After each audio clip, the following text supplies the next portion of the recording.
Hello সবাইকে। তো কেমন আছো তোমরা সবাই? আর গরম তো প্রচুর পড়ছে।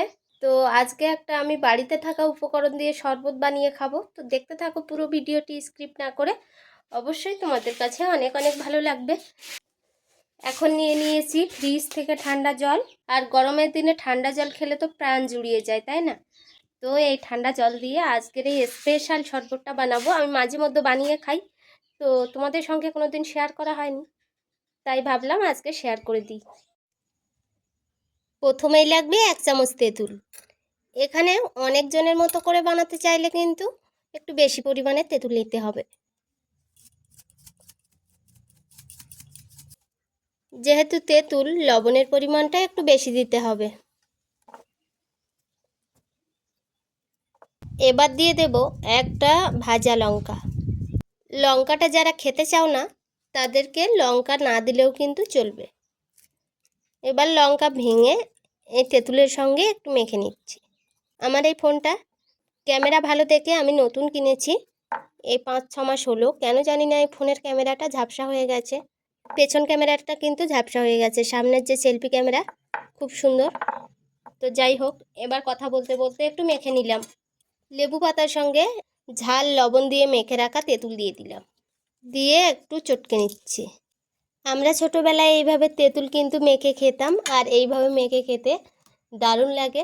এইভাবে কে কে ছোটোবেলায় তেঁতুল মেখে খেয়েছো অবশ্যই কিন্তু কমেন্ট করে জানিও। 1 বাটি মেপে ঠান্ডা জল দিয়ে দিলাম। ফ্রিজ থেকে যে জলটা বের করেছিলাম সেই জলটা দিয়ে দিলাম।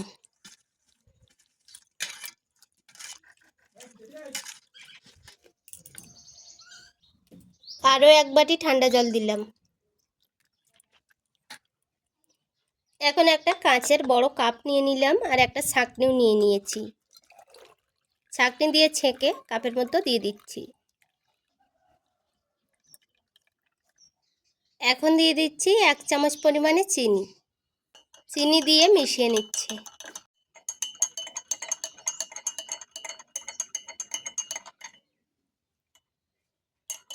শরবতটা কিন্তু একদম রেডি হয়ে গেছে।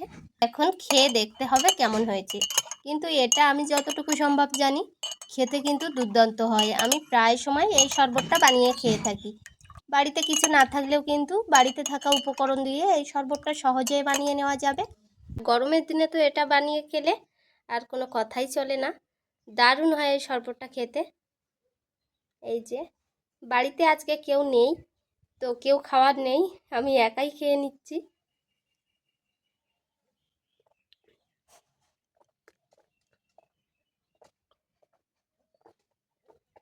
এইভাবে বাড়িতে বানিয়ে খেয়েও আর কমেন্ট করে জানাতে কিন্তু ভুলো না।